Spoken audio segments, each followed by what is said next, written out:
The Seattle rain drummed against the windows of Sarah's corner office on the 23rd floor of the downtown high-rise, each droplet a tiny percussion in the symphony of her mounting stress.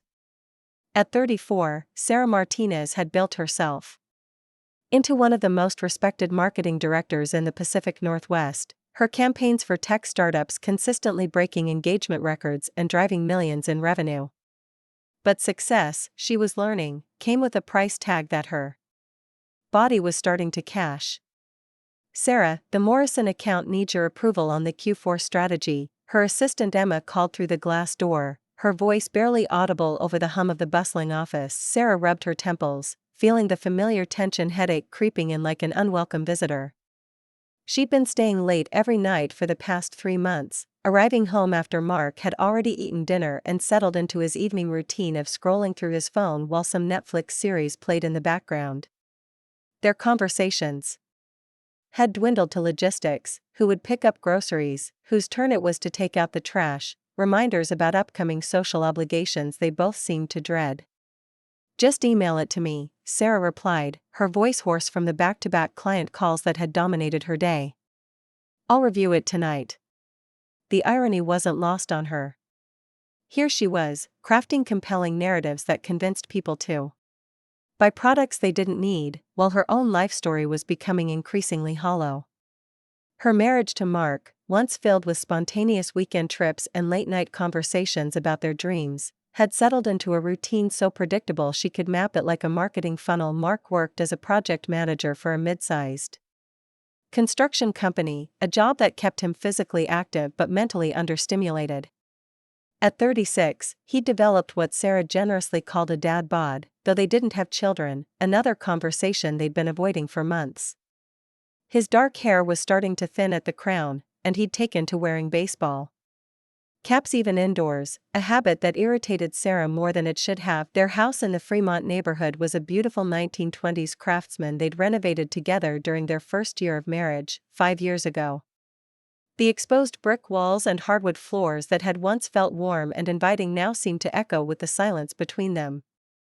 Sarah found herself working later and later, partly because of genuine deadlines, but increasingly because coming home felt like stepping into a museum of their former happiness. That Tuesday evening, as Sarah finally gathered her things to leave the office at 9:30, her phone buzzed with a text from Mark: "Grabbed dinner with the guys.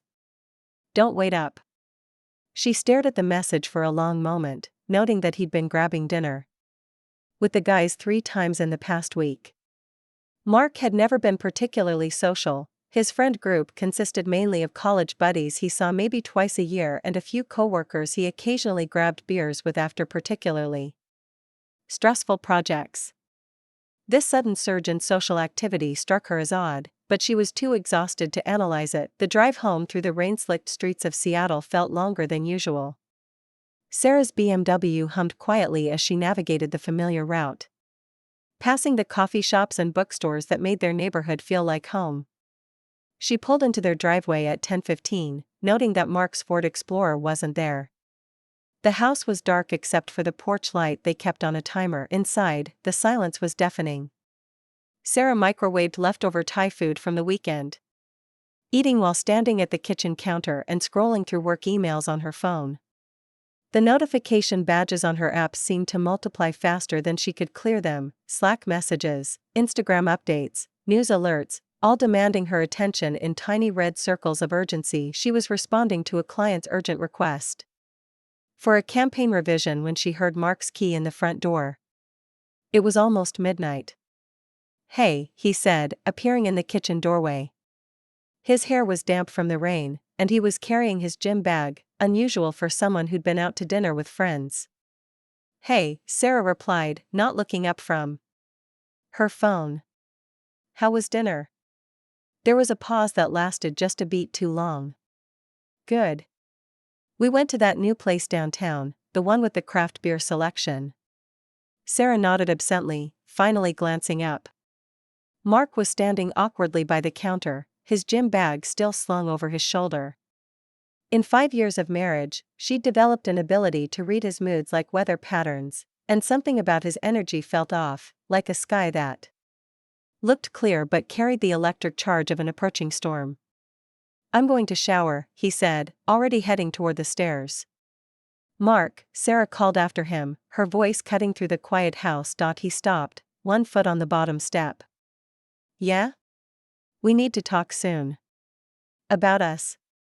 About where we're going. His shoulders tensed visibly. Yeah, okay. Soon.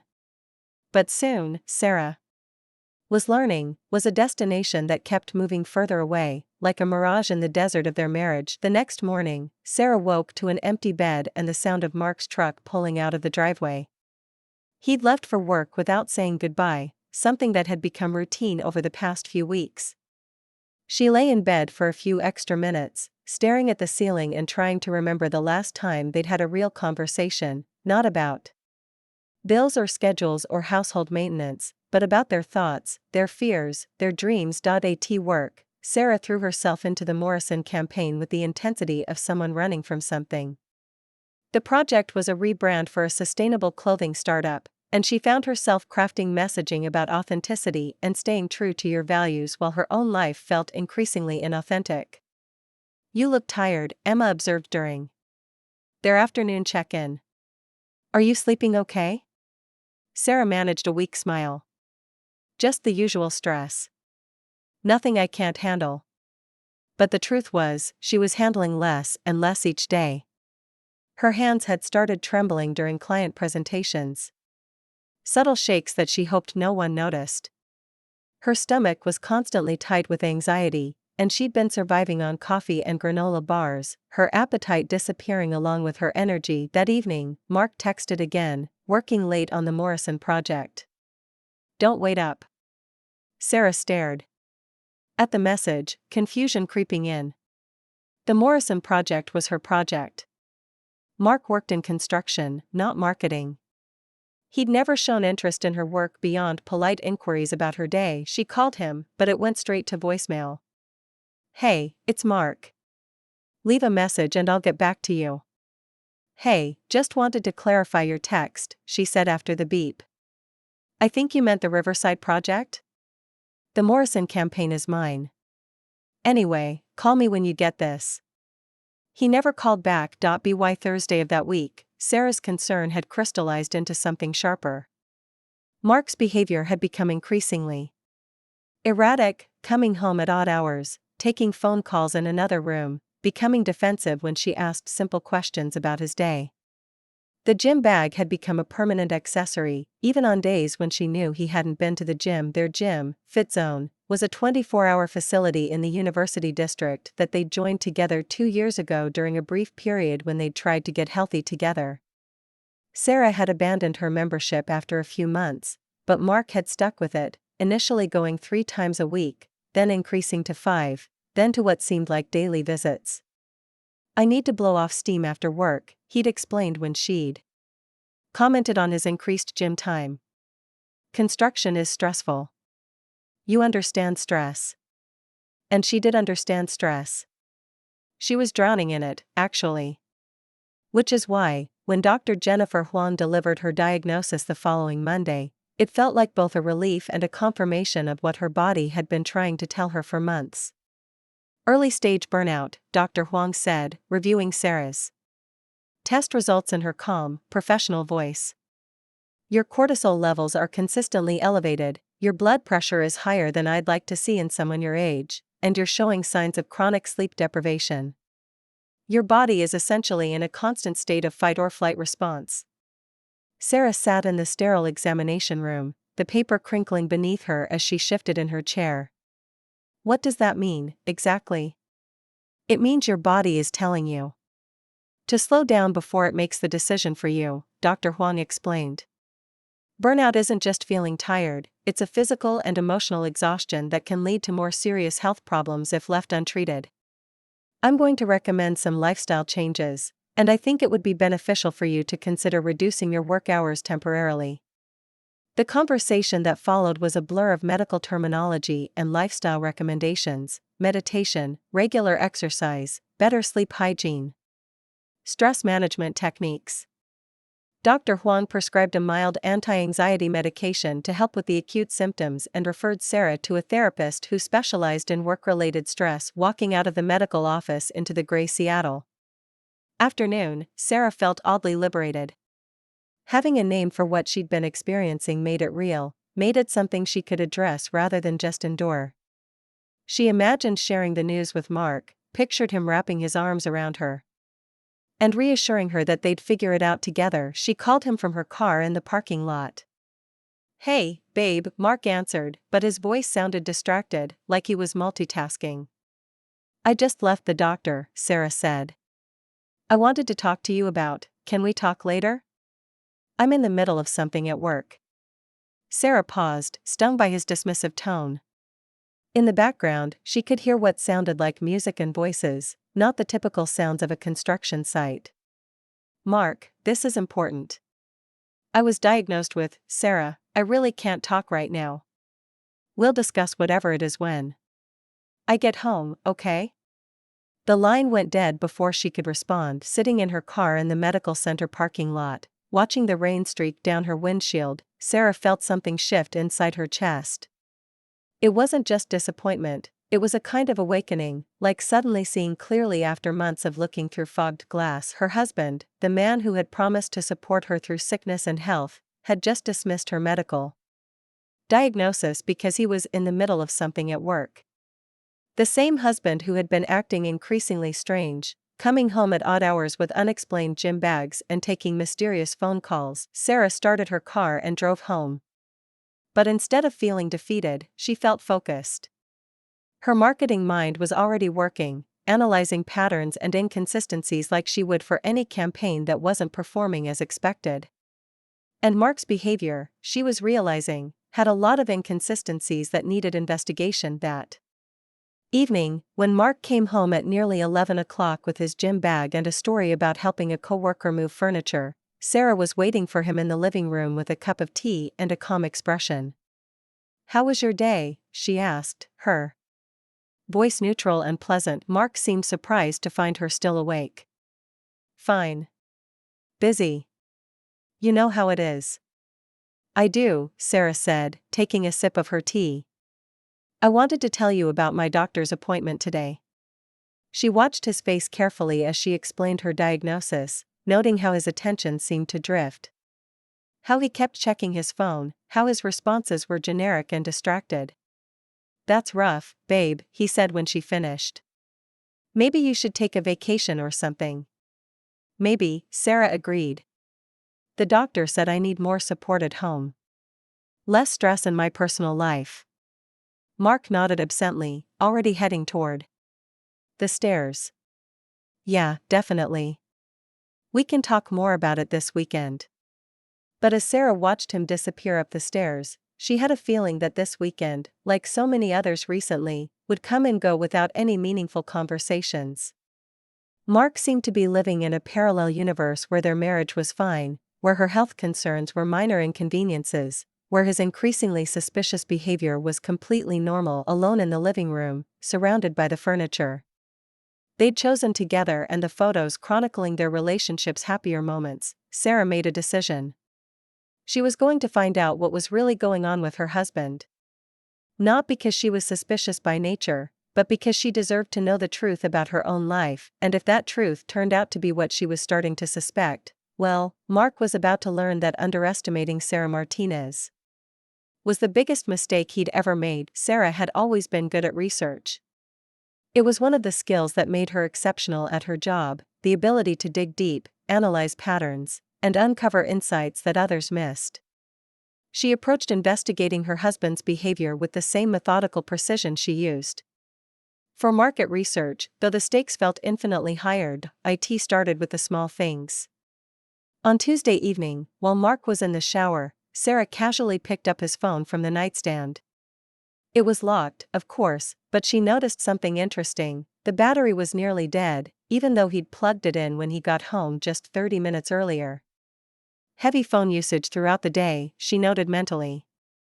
Unusual for someone who typically kept his phone on silent and ignored it for hours at a time. She also noticed that his gym bag, which he claimed to use daily, didn't smell like gym equipment. Instead, it carried a faint scent of perfume, not her perfume. Something floral and young, like the kind of fragrance a college student might wear. "I'm thinking of rejoining the gym," Sarah mentioned casually over breakfast the next morning. Watching Mark's reaction over her coffee cup, he nearly choked on his cereal. "What? Why?" "Well, with the stress diagnosis, Dr. Huang recommended regular exercise. I thought it might be nice if we worked out together again, like we used to." Mark's face went through several expressions in rapid succession: panic, calculation, forced casualness. That's great, babe. But I've gotten into a pretty specific routine there. Different times, different equipment. It might be better if you found your own rhythm first." "Of course," Sarah said, her voice light and understanding. "I wouldn't want to disrupt your routine." That afternoon, Sarah left work early, something she never did, and drove to Fit Zone. The gym was housed in a converted warehouse in the University District, its industrial aesthetic designed to appeal to the serious fitness crowd.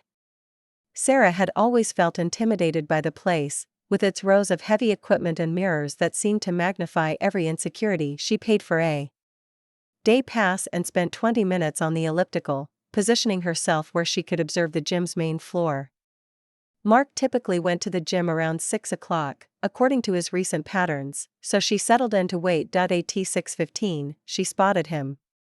But Mark wasn't alone. Walking beside him was a young woman who couldn't have been older than 22. Or 23. She was everything Sarah wasn't, tall and willowy where Sarah was average height and curvy, with long blonde hair pulled back in a high ponytail that swung as she walked. She wore matching workout clothes in bright pink, the kind of coordinated outfit that suggested she cared more about looking good at the gym than actually working out. Sarah watched, her heart hammering in her chest, as Mark and the young woman moved through the gym together.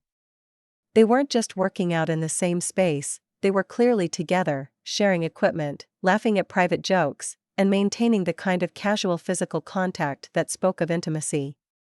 The girl would touch Mark's arm when she laughed, and he would lean in close to explain exercises, his hand resting on her lower back in a gesture that Sarah recognized as distinctly possessive. Most damning of all was the way Mark looked at her.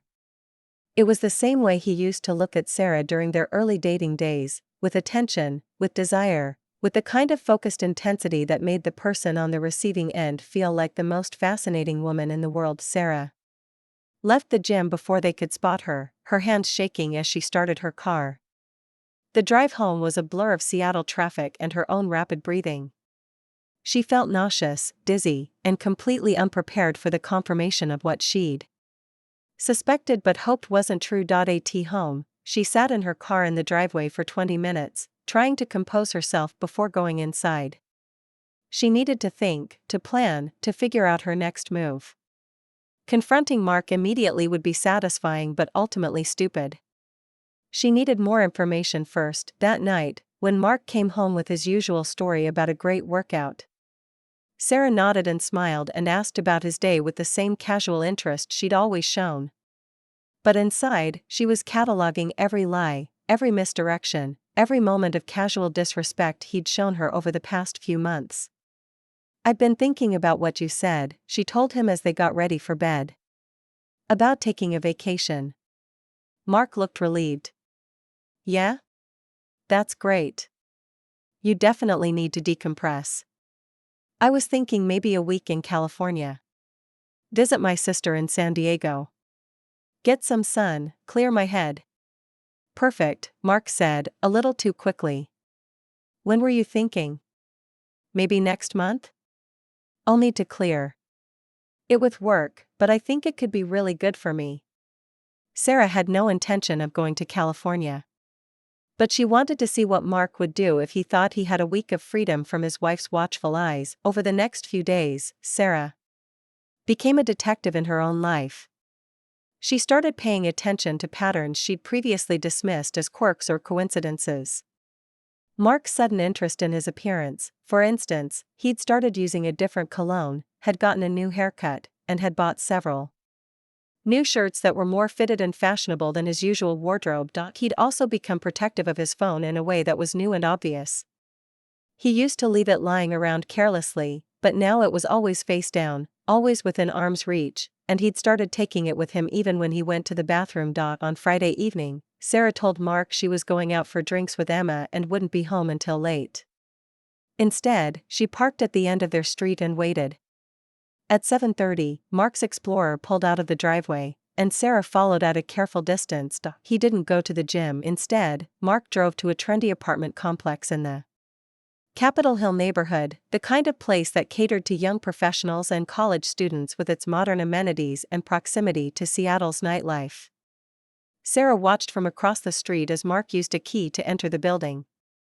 Not the main entrance, but a side door that suggested he'd been there many times before. She waited in her car for 3 hours. When Mark finally emerged, he was with the same blonde girl from the gym. They kissed goodbye at the entrance, a long, passionate kiss that left no doubt about the nature of their relationship. The girl waved as Mark drove away, her face glowing with the kind of happiness that comes from being completely infatuated with someone. Sarah followed the girl back into the building, noting the apartment number she went to, 4B. Through the lobby's glass doors, she could see a directory of residents. Apartment 4B belonged to someone named Jessica Chen. That night, Sarah lay in bed next to her husband, listening to him breathe while her mind raced through the implications of what she'd discovered. Mark wasn't just cheating, he was having a full-blown affair, complete with regular visits to his girlfriend's apartment and a level of intimacy that suggested this had been going on for months. The next morning, while Mark was in the shower, Sarah did something she'd never done in 5 years of marriage. She went through his phone. It was easier than she'd expected. Mark had always been careless with passwords, using the same combination of numbers for everything, their wedding anniversary, ironically enough. His phone unlocked to reveal a treasure trove of evidence that made Sarah's stomach turn. Text messages with someone listed as JC filled with sexual innuendos, romantic planning, and casual conversations about their future together. Photos that Sarah couldn't bring herself to look at for more than a few seconds. But most devastating were the messages where Mark complained about Sarah, calling her boring, uptight, and more married to her job than to me. In one particularly cruel exchange, Mark had written, "She's so stressed all the time, it's exhausting. You're like a breath of fresh air compared to her." Jessica had responded with laughing emojis and, "Poor you, having to deal with that. Can't wait until you're free to be with someone who actually appreciates you." Sarah took screenshots of the most damaging messages, her hands steady despite the emotional earthquake happening in her chest. She was methodical about it, organizing the evidence like she would for any important presentation. When Mark got out of the shower, Sarah was sitting at her vanity, applying makeup for work as if nothing had changed. "Have a good day, babe," Mark said, kissing the top of her head, the same mouth that had been kissing Jessica Chen just hours earlier. "You too," Sarah replied, meeting his eyes in the mirror. "I love you." The words felt like ash in her mouth. But she needed Mark to believe everything was normal while she figured out her next move. At work, Sarah struggled to concentrate on anything besides her husband's betrayal. Emma brought her lunch, concerned about her pale complexion and distracted demeanor. "Are you feeling okay?" Emma asked, setting a sandwich on Sarah's desk. "You look like you haven't slept." "I'm fine," Sarah lied. "Just thinking through some personal stuff." "Anything you want to talk about?" Sarah looked at Emma, 26, single, optimistic about love in the way that only someone who hadn't been betrayed could be. How could she explain that her marriage was a lie, that the man she'd trusted with her heart and her future was secretly planning a life with someone barely older than Emma? "Not yet," Sarah said. "But thank you." That evening, Sarah made a decision that would have seemed impossible to her just a week earlier. She was going to leave Mark, but she wasn't going to just walk away quietly. He had spent months lying to her face, dismissing her health concerns, and building a relationship with another woman while pretending to be a devoted husband. If he wanted to be with Jessica Chen so badly, Sarah was going to make sure he got exactly what he deserved, but first, she needed to protect herself. Sarah had learned, through years of marketing campaigns and business negotiations, that preparation was everything. You didn't launch a campaign without knowing your target audience, understanding your resources, and planning for every possible outcome. Treating her marriage's end like a strategic business decision felt cold, but it was the only way she could function without falling apart completely. And Mark, she was realizing, had been treating their marriage like a business transaction for months, taking what he needed while investing his emotional energy elsewhere. If he wanted to play games, Sarah was about to show him what happened. When you underestimated someone who made a living by understanding human psychology and motivation, the real question wasn't whether she was going to leave him. The question was how she was going to make sure he understood the full consequences of his choices. Sarah spent the weekend in a strange state of calm determination, watching Mark navigate their interactions with the same lies and casual dismissals he'd been using for months. She observed him with new eyes, noting the way he checked his phone constantly, the way he hummed under his breath while texting, the way he seemed to be living in his own private world of happiness while she dealt with the wreckage of their marriage alone. On Sunday morning, while Mark was at the gym, actually at the gym this time, she verified by calling and asking if he'd left anything at the front desk. Sarah began putting her plan into motion. Her first call was to David Chen, her divorce attorney and, coincidentally, Jessica's older brother. Sarah had done the marketing for David's law firm 2 years earlier, and they'd maintained a professional friendship since then. The irony of the situation wasn't lost on her. "Sarah, good to hear from you," David said when she reached him on his cell phone. "Though I have to say, getting a call from you on a Sunday morning makes me nervous. Is everything okay?" "I need to file for divorce, David. And before you ask, no, I haven't told Mark yet. I need to understand my options first." There was a pause. "I'm sorry to hear that. Do you want to come in tomorrow morning? We can discuss the details privately." "Actually, there's something else you should know," Sarah said, her voice steady despite the awkwardness of what she was about to reveal. "Mark is having an affair with your sister." The silence on the other end of the line stretched for nearly 30 seconds. "Jessica?" David finally asked, his voice tight with shock and anger. "I have proof," Sarah said simply. "Text messages, photos of them together, documentation of him using a key to enter her apartment building." "I'm not trying to create family drama for you, David, but I thought you should know what kind of man your sister is involved with." "Jesus Christ," David muttered. "Sarah, I had no idea. Jessica told us she was seeing someone, but she said he was separated, going through a divorce." "She had no idea he was still married?" "Based on their text messages, she definitely knows he's married. She refers to me as his uptight wife and talks about him being free to be with her soon." Another long pause. This is a mess. "I'm so sorry, Sarah. For all of it." "Don't apologize for something you didn't do," Sarah said.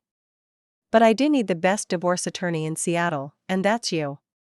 Can you represent me despite the family connection?" "Absolutely." "And Sarah? When we're done with this, Mark is going to wish he'd been honest with everyone from the beginning." Sarah's second call was to Emma, asking if she could come over to help with a project. Emma arrived within an hour, bringing coffee and pastries from their favorite bakery. "What kind of project requires emergency caffeine?" Emma asked, settling into Sarah's living room with the curiosity of someone who knew her boss well enough to recognize when something big was happening. "The kind where I need someone I trust to help me document the end of my marriage," Sarah said bluntly. Emma nearly spilled her coffee. "What?"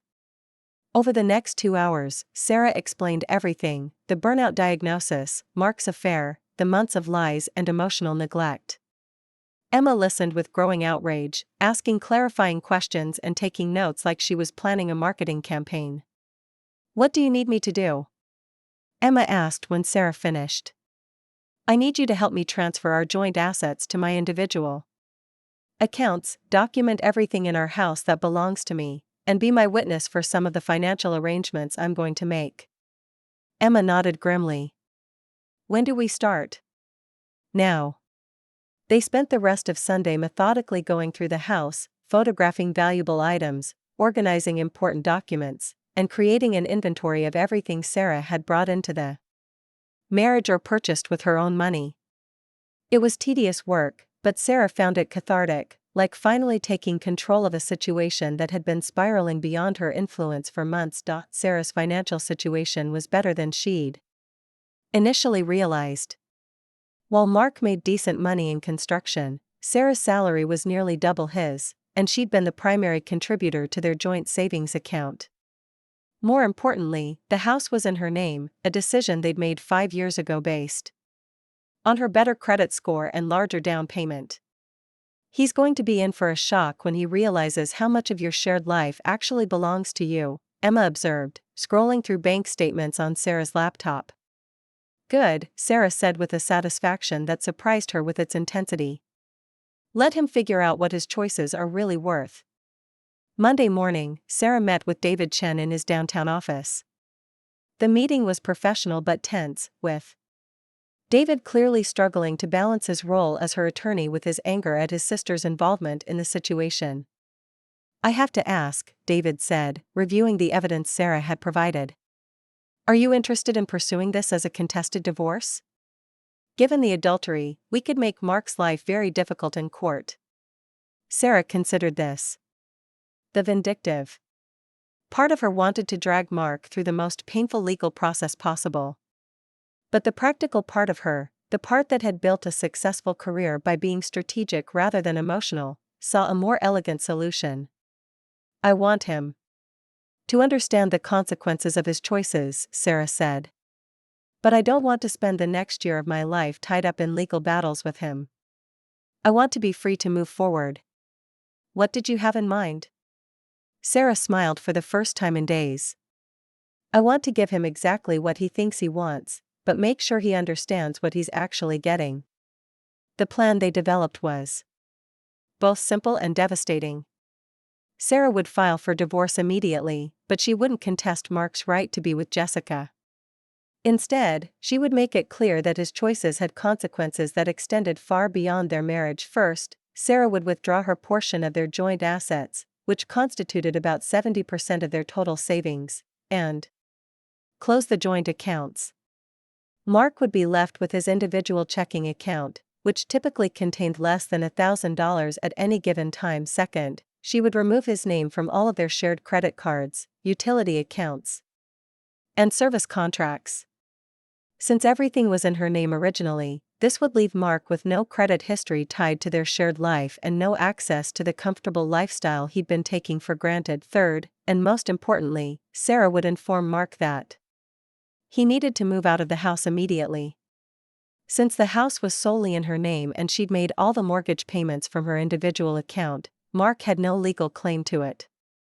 He could take his personal belongings, but everything else, the furniture they'd chosen together, the kitchen appliances, the carefully curated art collection, would stay with Sarah. You're essentially going to make him start over from scratch, David observed, reviewing the plan. He's the one who decided our marriage was disposable, Sarah replied. I'm just helping him transition to his new life as quickly as possible. And the car situation? This was Sarah's favorite part of the plan. Mark's Explorer was financed through their joint credit, with Sarah as the primary borrower due to her higher income. She had the legal right to repossess the vehicle, leaving Mark without transportation. He can walk to Jessica's apartment, Sarah said with a smile that didn't reach her eyes. It'll give him time to think about his choices. Tuesday evening, Sarah put the first phase of her plan into action.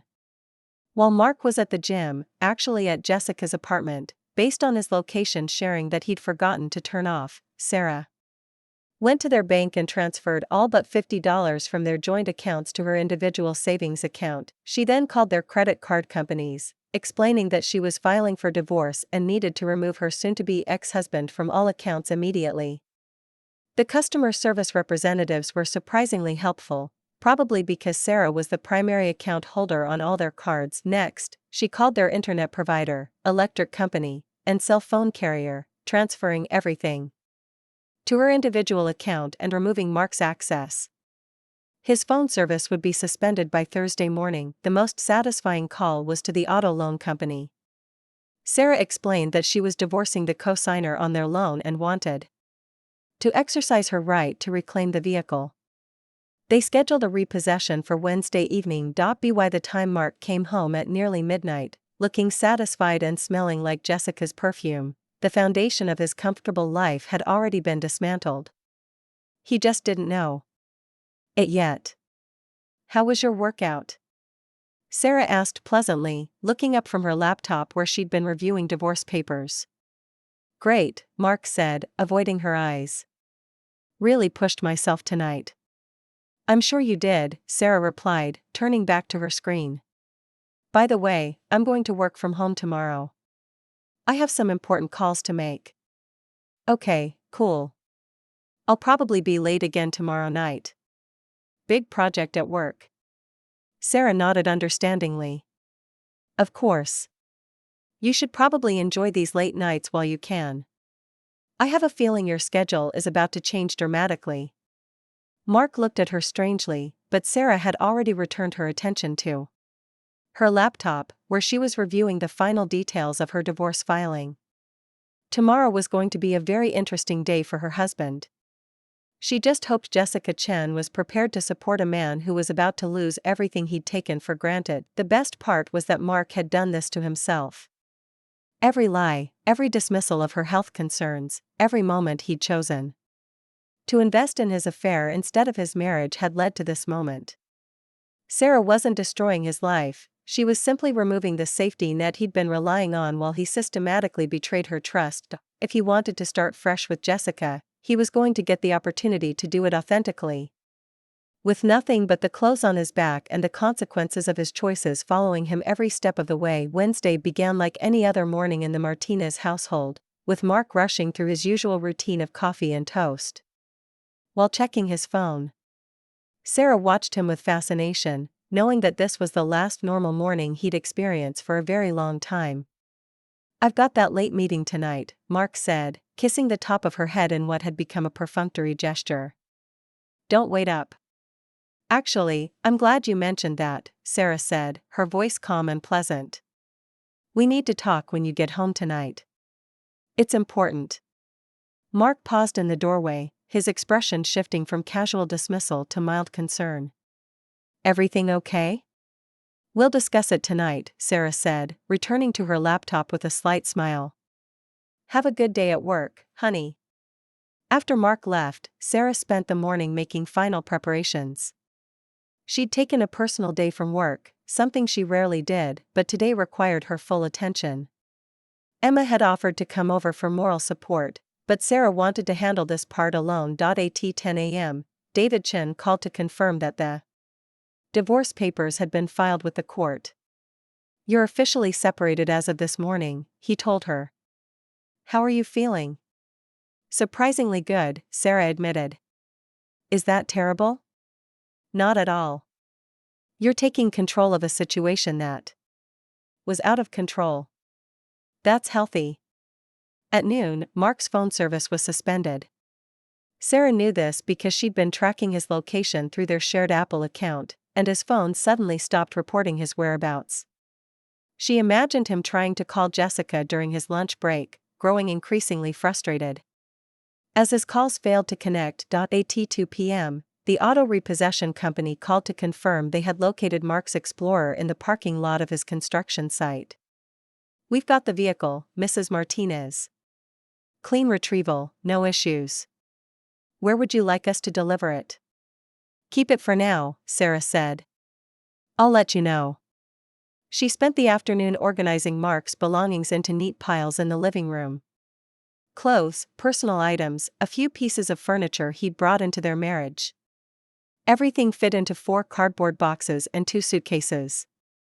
5 years of shared life, and his actual contributions could be packed away in less than an hour. The rest of the house told the story of their relationship more accurately than Sarah had realized. The kitchen renovation had been funded entirely by her bonus from the Morrison campaign.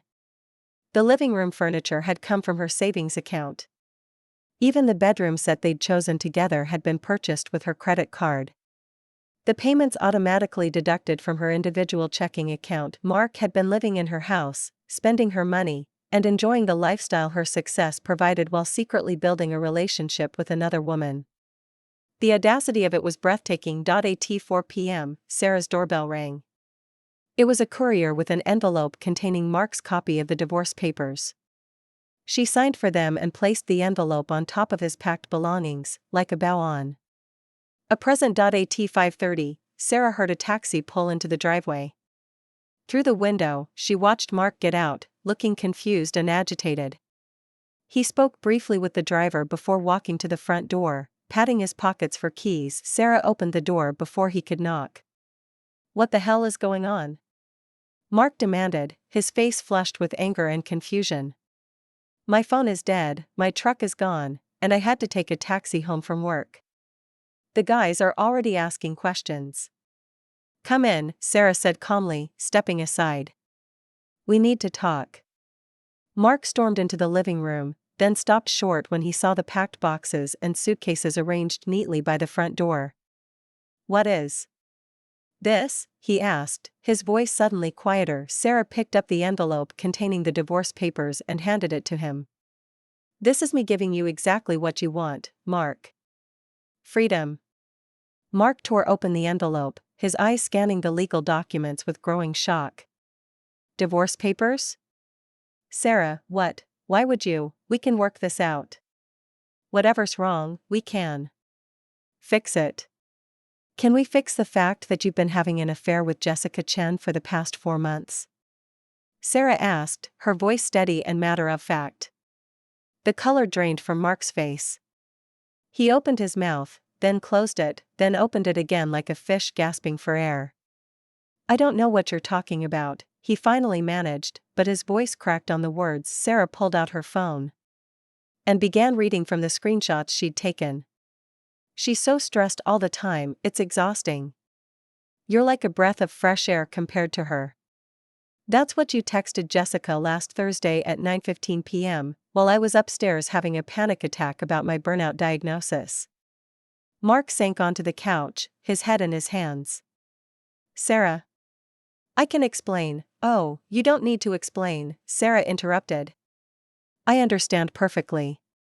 You were bored with your uptight, stressed-out wife, so you found someone younger and more fun to play with. Someone who doesn't have anxiety about work or worry about paying the mortgage or ask inconvenient questions about where you spend your evenings." "It's not like that," Mark said weakly. "It's exactly like that," Sarah replied. "And you know what? I don't blame you for wanting something different. What I blame you for is lying to my face for months while I was dealing with a health crisis.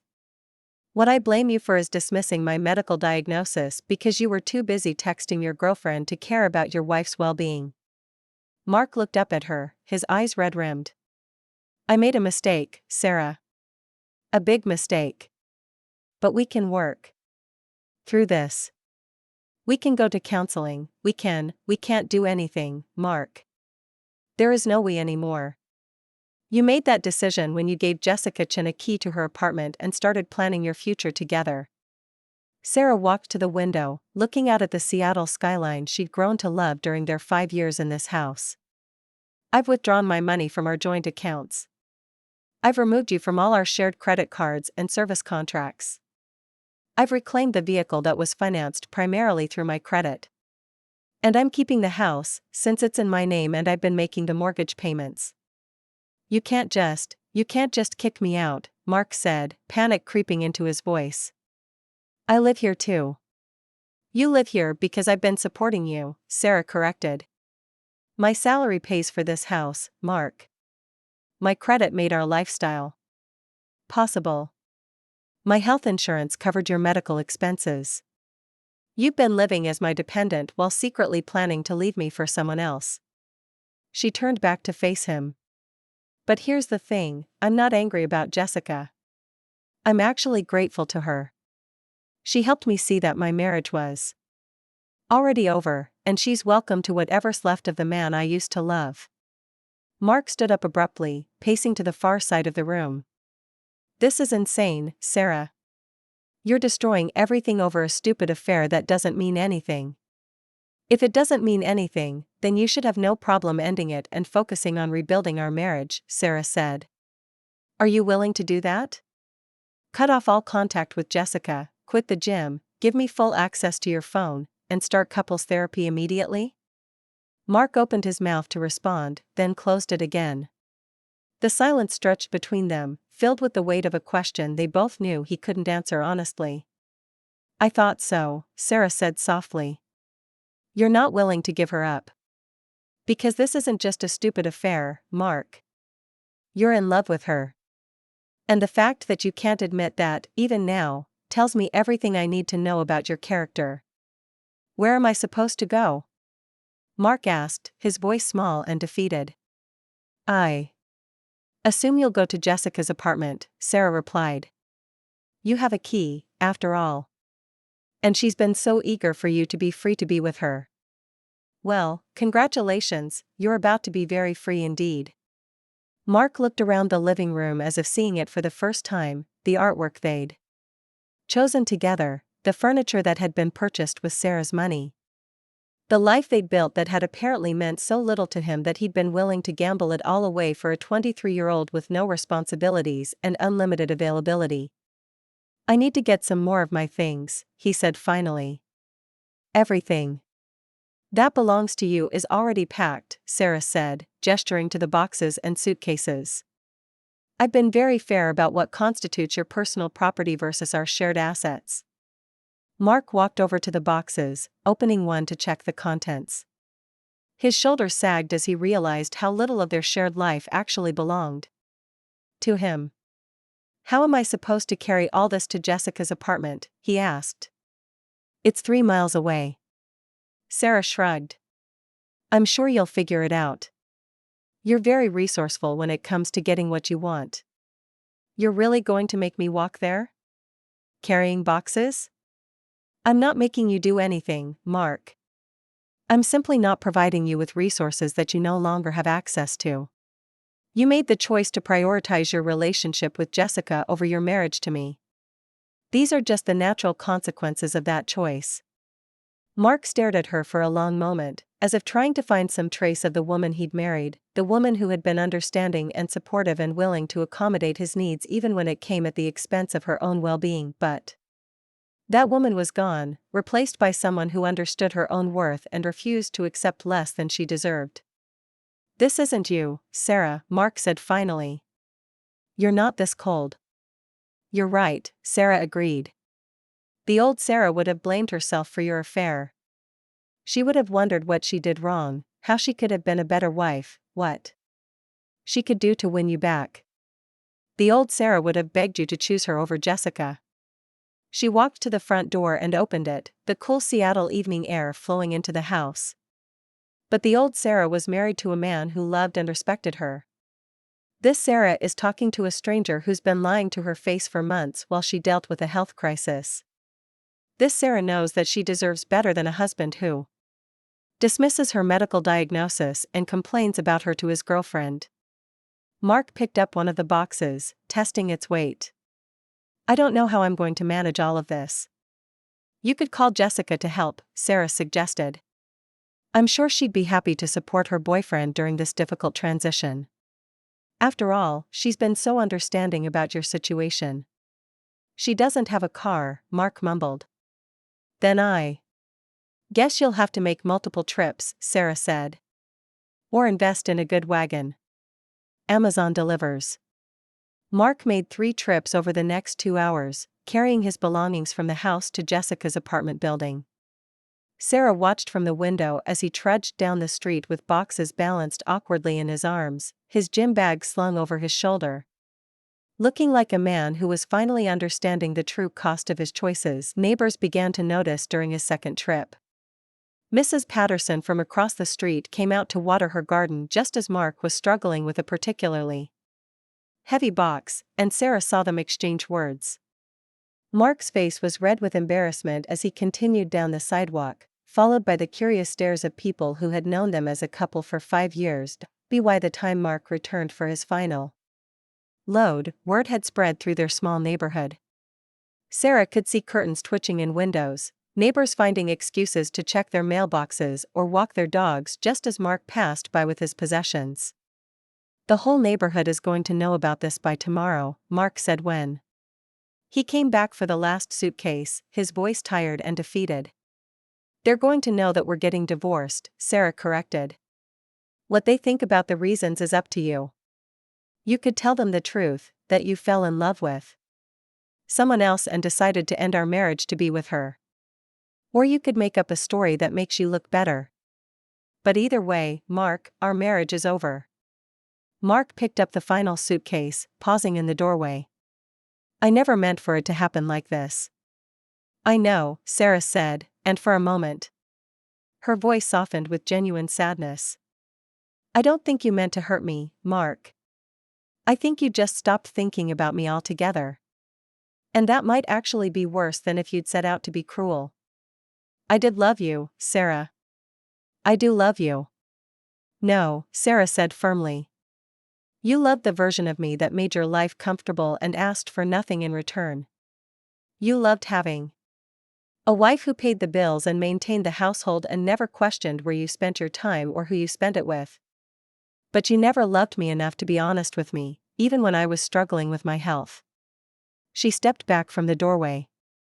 "Jessica might not have a car or a steady income or any real-world experience, but at least she has your attention. At least when you're with her, you're present and engaged and interested in what she has to say. That's more than you gave me for the last 6 months of our marriage." Mark walked out into the Seattle evening, the weight of the suitcase pulling him slightly to one side as he began the long walk to his new life. Sarah watched until he disappeared around the corner, then closed the door and locked it behind her. The house felt different immediately, not empty, but peaceful.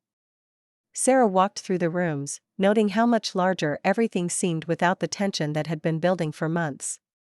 She made herself a cup of tea and sat in the living room, surrounded by the furniture and art and carefully chosen objects that represented her actual life, not the performance of marriage she'd been maintaining. Her phone buzzed with a text from Emma. "How did it go?"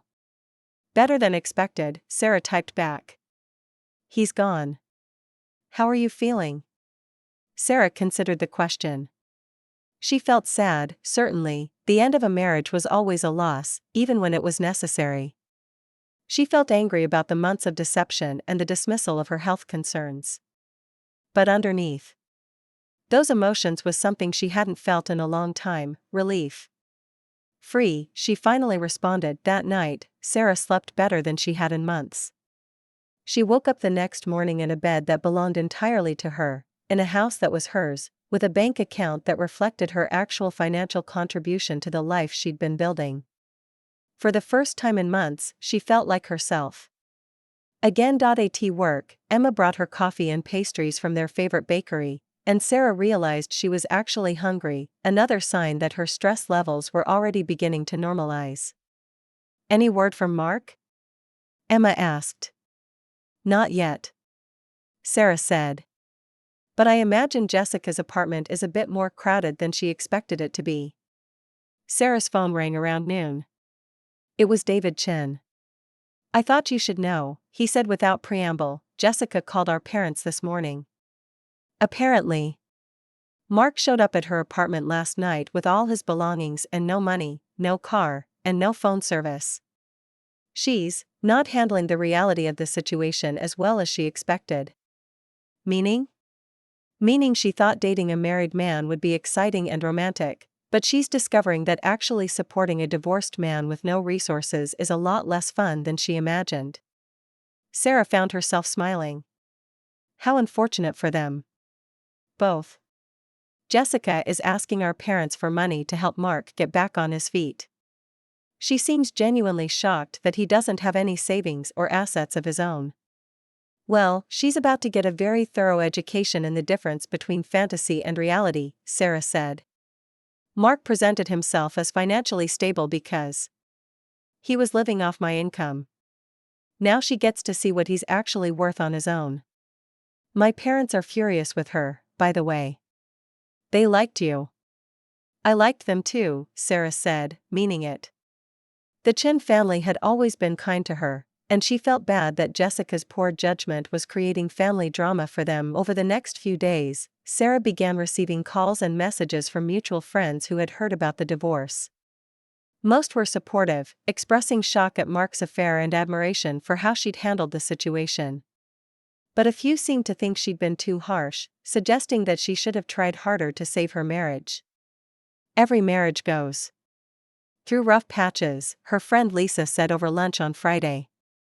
Maybe Mark just needed to get this out of his system. You could have worked through it. Sarah looked at Lisa, happily married for 10 years, 2 kids, a husband who worshipped the ground she walked on, and realized that some people were incapable of understanding betrayal on this level. Lisa, he wasn't going through a rough patch, Sarah explained patiently. He was building a life with someone else while pretending to be committed to me. He dismissed my health crisis because he was too busy planning his future with his girlfriend. That's not a rough patch, that's a fundamental lack of respect for our marriage and for me as a person. But you didn't even give him a chance to end the affair and rebuild with you. Sarah set down her fork, considering how to explain this in a way that Lisa might understand. Let me ask you something.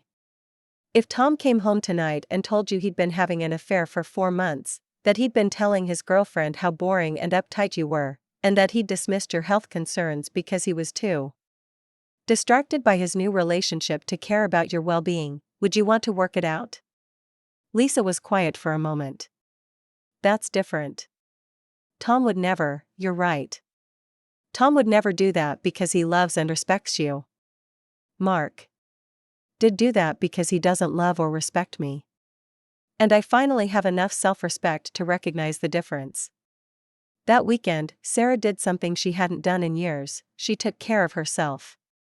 She got a massage, went to her favorite bookstore, bought fresh flowers for the house, and spent Sunday afternoon reading in the garden without checking her work email once. On Monday morning, she felt more energetic and focused than she had in months. Dr. Huang had been right, removing the major source of stress from her life was already having a positive impact on her health. You look different, Emma observed during their morning check-in. Better. Happier. I feel like myself again, Sarah said, and realized it was true. The Morrison campaign launched that week to record-breaking engagement numbers. Sarah's team had created something special, and the client was thrilled with the results. For the first time in months, Sarah felt the satisfaction of work well done, unencumbered by the emotional drain of managing a failing marriage. On Wednesday evening, exactly 1 week after Mark had walked to Jessica's apartment with his belongings, Sarah's doorbell rang. She opened it to find Mark standing on her porch, looking haggard and defeated. Can we talk? He asked. Sarah stepped aside to let him in, noting that he looked like he hadn't slept well in days. His clothes were wrinkled, his hair was unwashed. And he had the desperate look of someone whose world had collapsed faster than he'd expected. How's life with Jessica? Sarah asked, settling into her favorite chair. Mark sat heavily on the couch. It's complicated. How so? She's 23, Sarah. She doesn't know how to handle a real relationship with real problems. When I showed up with all my stuff, she kind of freaked out. Her apartment is tiny, she can barely afford her own expenses, and she's never dealt with anything like this before. Sarah nodded sympathetically. That must be difficult for both of you. And her family hates me now. Her brother won't even speak to her because of what I did to you.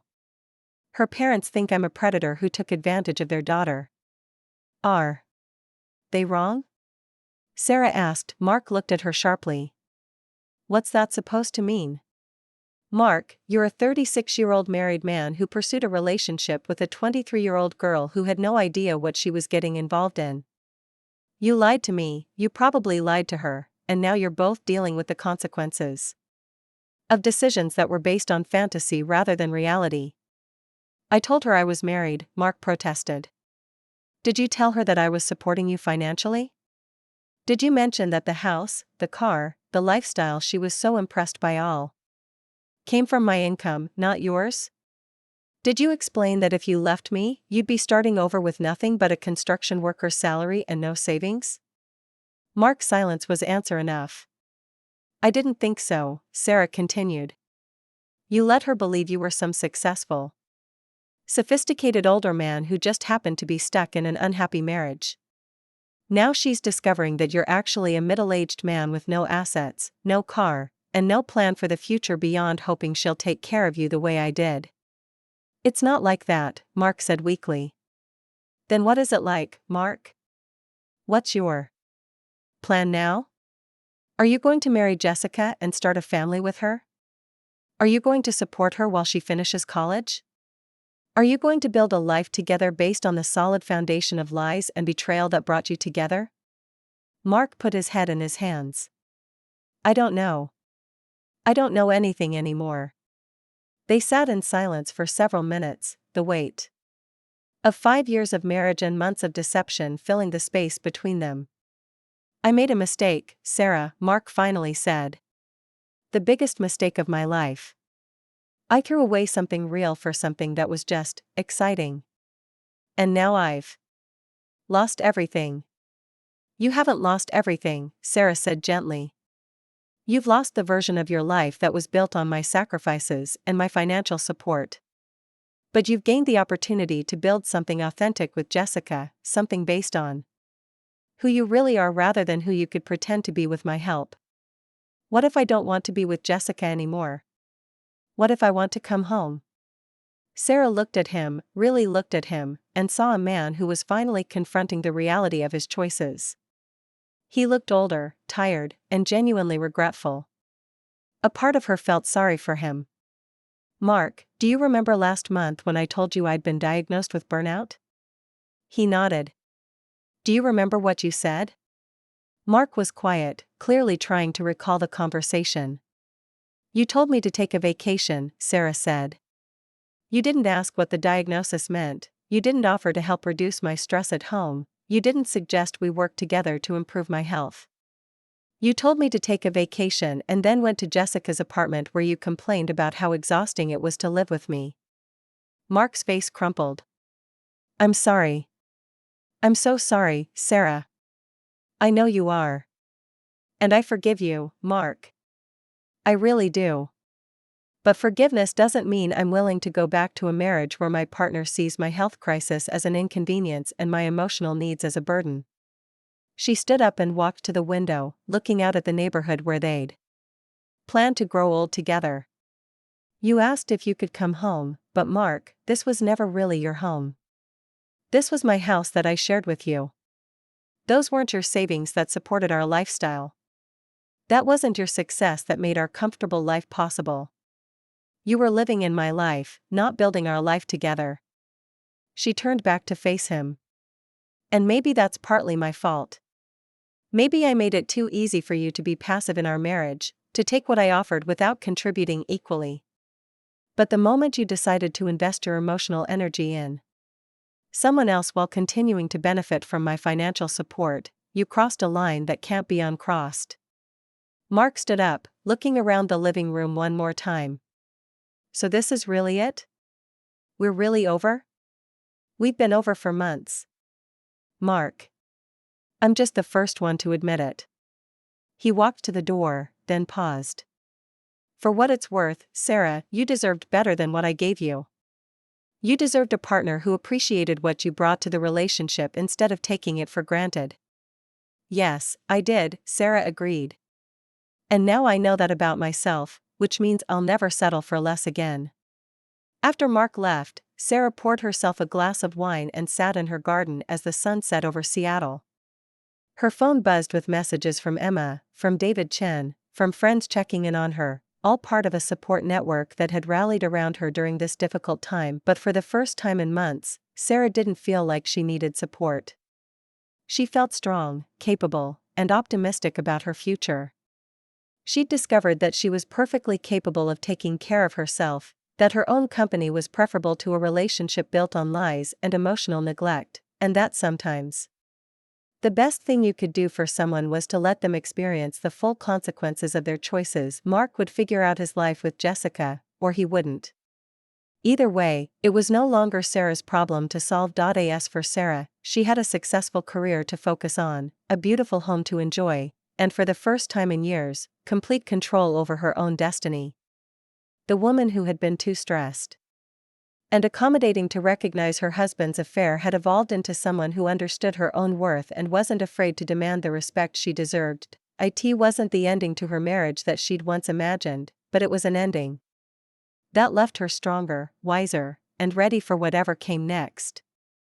And sometimes, Sarah realized, that was the best kind of justice, not revenge, but simply allowing people to have exactly what they'd chosen, and discovering that you were capable of building something better on your own. 3 months later, Sarah heard through mutual friends that Mark and Jessica had broken up.